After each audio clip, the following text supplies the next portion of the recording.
How are you? Wonderful. It's so great to be joining you virtually. I know it's great to have you here. Anu, just to kick us off, we're here as part of course, the World Economy Summit, having a conversation about a range of topics. Of course, how we live, how we work, the impacts of AI, and these mega trends that we see central to that conversation. So happy to have you here. Anu Bharadwaj is the president of Atlassian. Atlassian is a $50 billion software company working with 300,000 companies around the world, and really has come to define in a lot of ways how teams collaborate with one another and how work works. Anu, just to kind of set the table, I'd love to just have you expand a little bit on what Atlassian does for folks in the audience who might not be as familiar. Sure. Atlassian is a global software company with the mission of unleashing the potential of every team. So we're all about making things work. And we're the makers of collaboration software that you probably heard about Jira, Confluence, Trello, and Loom. We are used by over 85% of the Fortune 500 today. And 85%, you said? that is correct. We're used by over 85% of the Fortune 500. Wow, extraordinary. And yeah, and fun fact, we started out in Australia, but we're now over 12,000 employees spread all over the world in a fully distributed setup. Fantastic. Well, Anu, Atlassian began in the year 2002. Since then, a lot has changed. We've seen the advent of smartphones and cloud, of course, artificial intelligence, which has dominated many of the conversations here across the World Economy Summit. From your perspective, if Atlassian were started today in the year 2025, what would be different? What would that look like? How would the company, its products be organized? It's a great question, Rachel, because at Atlassian, our vision is to be a 100-year company. We want to build something that outlasts all of us, and that's a big North Star for us. So it's a question we ask ourselves regularly. What would we do if we were to start Atlassian today? So we ask ourselves that question every year.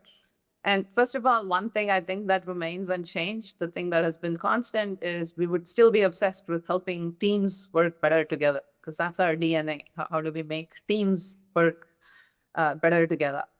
And today, Atlassian's portfolio is not really organized around the different products that I mentioned, but it's organized around a single unified platform, a platform that connects different teams with each other and provides each team the capabilities they need for their specific problems. Because we strongly believe that the future isn't about owning the tools, it's about owning the spaces, the connections between the tools. And with 300,000 customers showing us what works, we've created an AI-first platform that's the foundation for every team in an organization to work together with each other. So if we were to start today, we would look very much like the way we've organized ourselves. We've evolved our organization ourselves with starting with AI agents. And that looks a lot like what we are building today and how we are organized already. So in order to be a thriving company that's transforming and staying abreast of the future, we've sort of changed our position every year to really be what Atlassian should be in 2025. That's great. And I know Atlassian's kind of core value and focus is teams.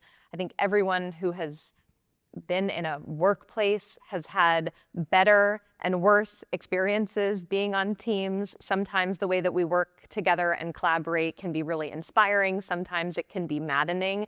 You all specialize in teams and teamwork. In your experience, what makes teams successful? What makes them fall apart? And what do you think we've maybe been undervaluing in how we all think about that? Yeah, so over 20 years of seeing the millions of teams work together, we've been privileged to watch a lot of successful patterns and patterns that don't quite work. And the fun thing is we are able to take all of that and put it into the implementation ourselves at Atlassian as a software building company.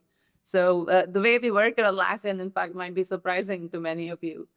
We don't use email internally. No email? No, imagine that. No email. Really? Like none at all? So in fact, whenever a new hire comes into Atlassian, the first thing they observe is, oh, we don't have a lot of email out here. And Console, one of our products, is like a virtual watering hole. It's a community building sort of interface where knowledge is surfaced when people want it. So it's not I'm writing an email to Rachel asking her, okay, what's the answer to this question, or where do I find this particular department? Information is available serendipitously at the point of time you need it. And we don't do a lot of meetings. We replace millions of hours of meetings with a video collaboration tool called Loom. And think about Loom as asynchronous video tool. It's kind of the TikTok format for enterprises, but it's a lot more educational and less focused on entertainment. And lastly, we track our goals every single day versus quarterly, annually, like traditional enterprises do. And I think all of this together comes together, coalesces into a culture that is open by default.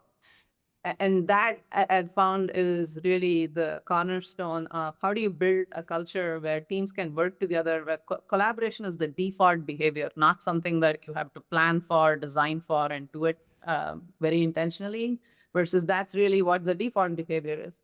So we do all of these things because we're a global company and with 12,000 Atlassians across different time zones. What we do is we prioritize asynchronous work. What does asynchronous work mean?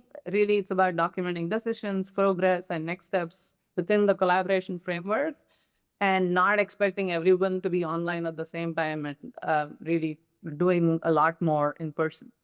So this is a better, faster, and more flexible way to work. And at Atlassian, we really build the future for our customers by living it ourselves. And that's what we've noticed, that how do you create that culture where you're open by default? How do you train your teams to work as though working with each other is the default behavior, not something they need to shoot for? That's been a surprising but important truth. When you describe it like that, you make it sound very easy, very seamless, but I'm sure that there are many kind of cultural hills to climb. And also, as you mentioned, Atlassian works with 85% of the Fortune 5,000. That is comprised of some legacy organizations. How has that played out? How do you think about how to overcome legacy organizational structures and workflows and importantly, cultures, as you just mentioned as well? Yeah, so different companies have different approaches to it, but one thing is true, that holding on the legacy structures in today's world is like trying to navigate a Formula One race in a horse-drawn carriage. It's just not going to cut it. And I use a Formula One analogy because that F1 fans in the audience will know that we have partnered up with the Williams racing team. Yes. So they're now Atlassian Williams, and the Atlassian Williams team has to move quickly, not just on the track, but off the track as well. That's why we're excited to partner with them on their transformation of how do they evolve what they've traditionally been doing to really match the pace of what the new world requires. In today's world, I would say every operating model has an expiration date, whether you acknowledge it or not. And we've faced it ourselves at Atlassian. So we've had to rebuild our entire company on a cloud platform, changing how we build, sell, and deliver all of our software in the cloud instead of an on-premise model. That required a company-wide transformation and letting go of legacy structures because we want to embrace the future and we want to be in the future so we can bring our customers to it.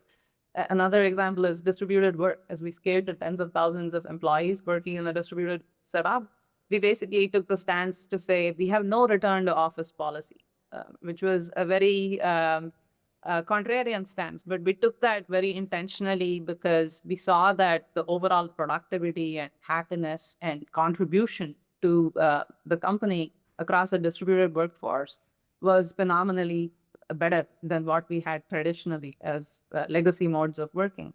But this meant having to change the way we work. We had to invent asynchronous ways of working, and we built our products just to do that. And so my belief is that if you want to thrive, you have to constantly be transforming yourself as a company. And this is what we help our customers do as well. That's great. I would love to see you debate that with some of the other CEOs on stage. 100% no RTO policy. That's pretty extraordinary. I think just the last question that I would ask you is, we talk about how so many of these technology platforms, applications, systems, AI especially, is going to be completely transformative from a productivity perspective. How are you thinking about not only unlocking productivity, but considering, is that the only metric we should be managing? How can we also think about what will unlock creativity and possibly joy through work as well? Yeah. When otherwise it can feel, incredibly daunting and, continue more and more, I would say, technology forward and perhaps not as human. Yeah, the true ROI of AI isn't doing the same thing faster, but really it's about doing something unimaginable for the first time, right? So productivity, I would say, is table stakes. The real question is, what can your teams now imagine that was previously impossible now that they're supercharged with AI, right? And so when AI handles the predictable, humans can tackle the creative. So that's why when we build our AI solution role, you're not just focused on improvements and efficiency. I think that's table stakes, but really, how do you transform conversations into collective intelligence, a shared institutional memory? And so we focus a lot on joy, not just productivity. In fact, we track internally a metric called developer joy. And our Rovo AI agents have made developers' lives easier, not just with the usual things around automatic code reviews and test generation, but the most dramatic unlock has been the ability to simply create a new AI teammate with the push of a button. So think about this. This allows people to really be able to have an additional teammate by their side and focus on the creative, joyful parts of their job. And now this ability is available to every single person. So in fact, over half of the Rovo AI agents we use internally are written by non-technical people who don't know how to code. So for the first time, they can create what they want without being dependent on somebody else. So we've unleashed the joy of creativity across a large swath of people. So this, I think, is going to be crucial when thinking about how is AI transforming your company. Of course, it's going to make you more efficient and effective in many places, but what does it allow you to do that was previously impossible to do? What kind of possibilities does it create for every single team, not just your technical teams? Well, Anu, thank you so much for being here. I learned a lot from this conversation. We're going to add more joy. I can't wait to collaborate with my AI teammate. And most importantly, I'm done with email. Thank you so much for being here and for your partnership.